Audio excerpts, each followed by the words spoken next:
If you want to learn ethical hacking, then subscribe this channel and press the bell button. This channel does not promote or encourage any illegal activities. All contents provided by this channel is meant for educational purposes only.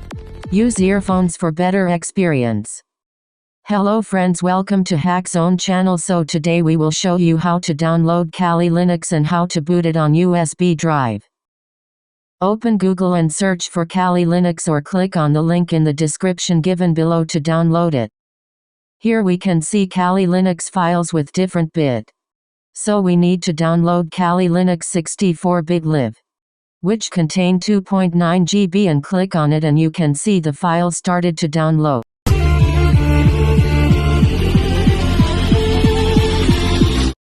So Kali Linux downloading is going, and now we have to download Rufus. Open another tab and search for Rufus or click in the link below in the description and we can see many Rufus files, but we have to select Rufus 3.10.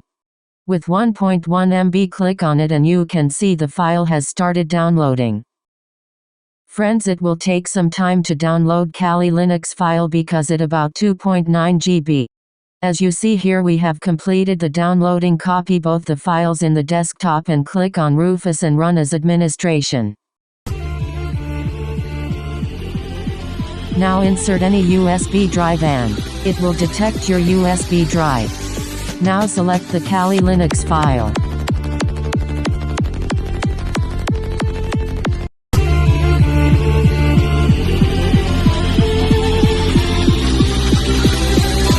Click Start. Click on Write in DD image mode and click OK.